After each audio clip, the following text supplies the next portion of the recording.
So today we're looking at SBCs. There is a lot more to go with this time round. Last week, probably not the greatest idea. There was only about 6. So we have got the big one, Mbappe. The question is, should you do him? But we'll get to him shortly because I want to talk about the brand new SBC that is the Hero Matchday. Whether we see an icon from this, I don't know. Heroes and icons tend to follow a similar pattern. Now, this is not necessarily your generic SBC. If you've been off the game this weekend, we did get ourselves a lovely pick. So this is basically like we've had before with icons. Normally we had like I don't know if it was repeatable, but I think it was. I can't remember if it was, but it basically had 3 different teams. You could pick 1, 2, and 3, and you basically complete the icon, you pick an icon. And that's pretty much where it came from. We've had many before. Obviously, the Youth Player of the Season for Team of the Season always comes every year. So it's no stranger to see this. But we've never had one for Heroes. And to be honest, I don't think they picked that bad of Heroes. I do think all of them, in their own right, fit a certain team. Alex Scott coming in at 75,000, above the value of the SBC. Thank you very much. Yes, the SBC price will stay the same. The heroes can go up and down, so it's kind of just there. I don't think Scott is a bad option to say the least with this. We then also have Beasley. He's coming in at 60,000, which I think is just shy of the SBC price, which again, for a certain team, might not be terrible. My personal fan favourite for my Man U past and present is always going to be Ollie, just a bit above the value, and naturally there was always going to be a decline with all of them. We can see that there's been a decline a little bit, but it definitely took it down a little bit more than what they possibly would have naturally.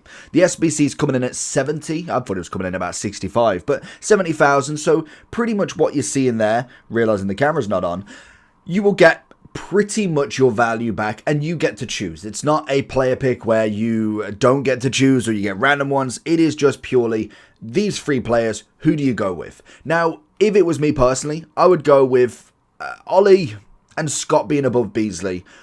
Whether I think it's a must complete will depend on your team's standpoint, because 70,000 coins at the start, if you're not spending any money, you're kind of just getting through the rivals, getting through maybe a Challengers weekend or a Champs weekend. So if you're looking for coins, head over to eldorado.gg. There is huge amounts of verified sellers on Eldorado, and there is a money back guaranteed by Trade Shield. If that's not enough, there is 24/7 live support and also plenty of reviews across websites that will definitely put your mind at ease. And as always, before you check out, make sure that you are using the code JT11 for 5% off every single order. Back to the video. 70k does take a bit out of you to start with, and if you think you've spent absolutely no money, you've opened very little packs, you might have managed to get a few players that go into your team, to get 70k might not be the easiest to go with. And to be honest, when I'm looking at teams in champs, in rivals, there has been a lot of people clearly that have managed to either get very lucky in packs or have opened a few to get some coins. So I do think if I'm looking at it as a must complete, I'd possibly say as an Ollie, it might be worth it. I'd possibly go something like that. I do think Ollie would be the best shout, purely as a striker kind of bonus here. And if you haven't got a striker that is considerably high, like if you've got like a Martinez, for instance, that's 11,000 coins, you want to upgrade it, but you don't quite have the coins to go for an Isaac, a Haaland. Gyökeres is a bit more out of that reach, but say you're looking at somebody of that sort of caliber, like 30, 40, 50k, I think Marmoush would be kind of my go-to cheap option. Ollie most definitely is a solid option you can go with. I think Scott would be consistent with a lot of right backs. I do think Frimpong is an option as well, so he's a little bit cheaper than what you're paying. But I do think Scott as a right back goes, if you've got your striker sorted, you don't need Beasley, I think that would be more than acceptable in that SBC. And Beasley I think is great across the board with what you can actually get, but he is going to be the average choice out of the bunch for myself personally. The left wings that are a possibility at the moment, I just don't think he comes in for the 70k value compared to what you could buy off the market. So it's just one of them with him that I think he's a good player, and if you're building an American team, absolutely. But the niche kind of specifications for that team and that club is going to, it's not going to outweigh Ollie or Scott in my opinion anyway. We have got a bunch of foundations as well, which are always great to build your team for the gauntlet, for any tournaments that require specific challenges. I feel like this year is going to be massive for your requirements more so than anything. We've got a tournament at the moment, which is a max 84. We've got a gauntlet coming again with 3 different rounds. We have a silver tournament coming up. There's so many events that have got requirements.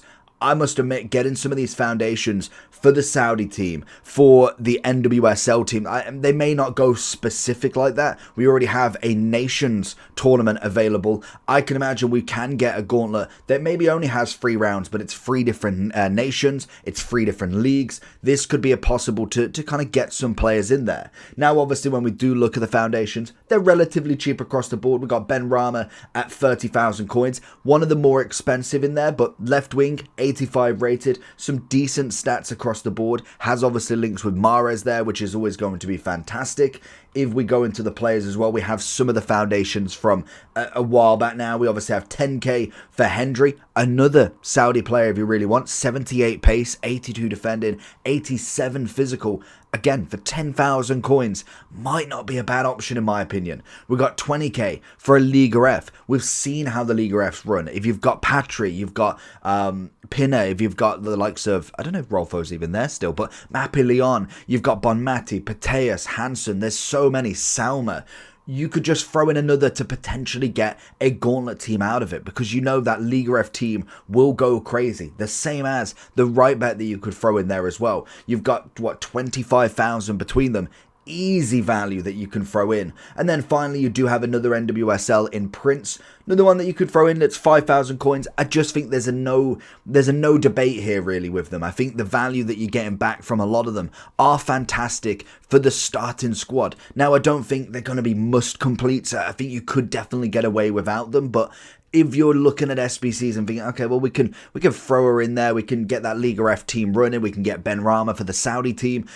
If you're building a collection of teams, because I don't know if it's ever confirmed, but say that gauntlet does break out from a 3 round to a 5, even later on a 10 round team. Even if you wanted to throw in there, it's got to be specific special cards. It's going off speculation, it's going off a kind of a hypothesis that it might change, it might have that extra rounds thrown in. It could just stay with 3. I think it'd be really cool to have a gauntlet of 5 to 10 different teams. It really will show a collection rather than 1, 2 or 3 teams. So that's personally my goal for this game. If they do manage to get it, I think it would be fantastic. But again, I could kind of see where it might just get a bit too crazy at that sort of point, but I don't think it makes that much of a difference. You can give a subpar reward for it, or even make a good reward to make people get these players. The whole point of this is to make SBCs seem a little bit more appealing, and I think that would be the perfect way to make it appealing. So let me know your thoughts on that. I just think it would be fantastic to see.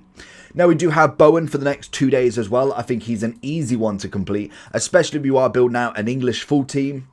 We obviously would have plenty of objectives with the seasonal. Bobby Moore, Bobby Charlton, both requiring some sort of English requirement. Plus then, like I say, the nation's coming in. The English kind of English nation is coming in with some decent players. You've got a fair whack in there that will do very, very well. If you only go with the men, you've got the Harry Kanes, you've got Saka. You throw a bit down with a bit of Palmer. You then obviously go further for a bit of Rice. And there's plenty that you can go. But then you throw the WSL with most of them in there. Bronze, Kelly, Williamson, Mead, Russo, Hemp being fantastic as well. There's a great deal of players that you can get, and throwing Bowen in, I think, is an easy option. I personally think he's an absolute must. In terms of what you can get from it, is just irreplaceable in that English role. There's not necessarily too many other than the likes of Saka that you could throw in, but I do think he really offers a solid amount into it. And like I say, with the nations, if you throw him into a gauntlet and you've got England,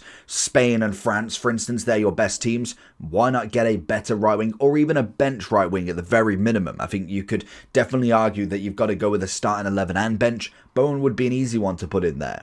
We then do have some cornerstones that throw themselves in. Now, I must admit, there's kind of one in here that really stands out to me, and that is going to be Hanko. He looked a fantastic human, apparently. He looked like a fantastic option as a starter from his 83, and we've got a solid upgrade for him. He's 750 on his 83, 60,000 for this upgrade, so I would recommend most definitely looking at a La Liga team with him, more so than anything. Again, nation's probably not going to be the one with being Slovakian. I don't know if there's a full 18 that you'd possibly run with that, but in general, for a centre-back in La Liga, solid option. Now, yes, there is going to be cheaper golds. I'm talking untradeable. I'm talking utilizing what you've got in an SBC format rather than spending coins. If you had 60,000 coins, you're probably not choosing him over a Militao or anybody like that, because naturally they're just going to be... It's just going to be a bit worse off. If we go into the centre backs, you can kind of see we've got the likes of Koundé at 128, Rudiger at 40, Militao at 40 as well. You're then going to go down to a Vivian. You look at kind of your Jimenez. It's kind of that point where, and even Arejo at 10k, you could literally go Militao and Arejo for cheaper than Hanko. But I do think Hanko is a solid option. In terms of upvotes, we're looking pretty good. Great pace, great defending physical. You throw the shadow or anchor on him, you've obviously got the 83 pace, 89 defending, 89 physical, or you go for the 86 pace and the 88 defending. I mean, as a SBC card that you can throw in, I think that's a great value that you can go into. I think another one that would be looked at in more of a must capacity, and then another one that, to be honest, I used him and then I kind of thought, okay, well, I mean, he's decent enough, he's very cheap, he kind of gets on the list. After playing champs, seeing how he's utilized by some people is absolutely fantastic. For 34,000, again, building that Serie A team out, the Argentinian kind of nation does absolutely slap, especially if you're looking in the future for that Messi evolution.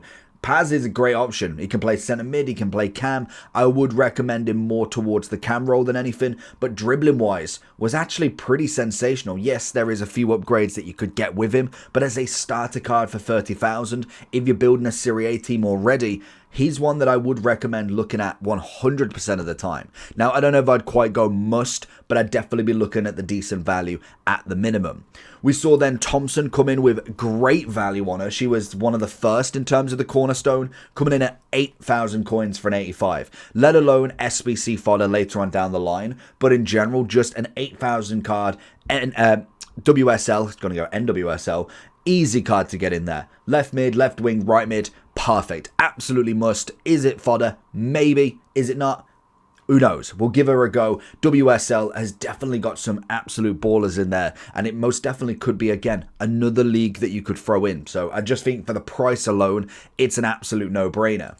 And then we have Brand coming in at 25,000 coins. Again, another one coming in as a human, apparently. We are just doing this far too many times. We've got her at 25, obviously in the D1 league, coming in at Lyon, 85 rated, great pace, dribbling, bit of passing. Obviously the composure could do with some work. We look at the finisher more so than anything. And to be honest, you've got an 89 overall. I mean, where do you get that nowadays? That is absolutely incredible. Now, obviously, it's an overall stat. It's not necessarily a indication that she is going to be the best 89 that you can find. But having all of them stats link up means she's going to be pretty decent at the very, very minimum. And then finally, we have got the most expensive SBC that we'll probably see on the game for a considerable amount of months, probably. It's not necessarily an EA problem because he gets a player of the month. What can you do? He's 91 rated. They've kept him the same as obviously his gold. We saw this with Verts in the Cornerstones as well. He's got himself a change of Rapid from Quickstep Plus, and the SBCs are absolutely in abundance. Now, the biggest thing with him is he's not meant to be completed. Like, yes, it's an easy one. If you can complete him, it's an easy one to go with. Like, if you're, and literally, I think some people have worked out the maths that realistically you'd be looking anywhere between $1,000 to maybe 2.5, and obviously that's really lucky versus really unlucky, of actual money for points to actually get the coins for this card. Now, there might be different ways that you can grind it out. You wait the whole month to try and do it, get all your rewards, so you don't have to spend as much money, but in general, this is going to be a card that has to spend money on, and for that reason, personally, for me, it would actually be a miss. Now, obviously, the gold card has dropped heavily in price at 2.5 million now, coming down from like 5 million, I think it was. Where's the graph? We had him at 4.1 for practically the first week, and then we started to see the decline, and you can see he has dropped heavily from the 26th of September.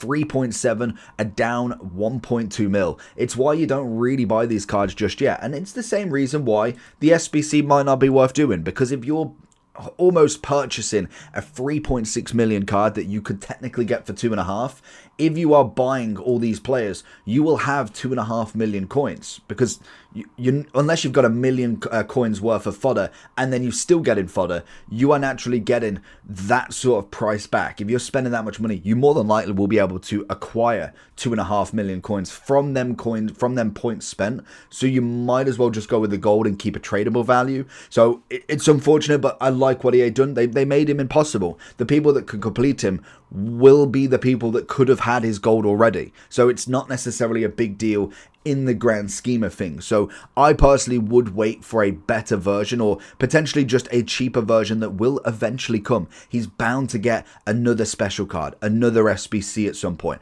I'm really hoping they bring him as a silver superstar and kind of do it that way like they did with the icons, but we'll see how that goes in the next couple of seasons. Unfortunately, he will be a miss right now. Obviously, if you can complete him, you do complete him, but in general, 91 rated is going to be fantastic. So let me know your thoughts on these SBCs. Have you completed many of them, or are you just going in blind and going for golds? Leave it down below, and hopefully some icons today. Peace.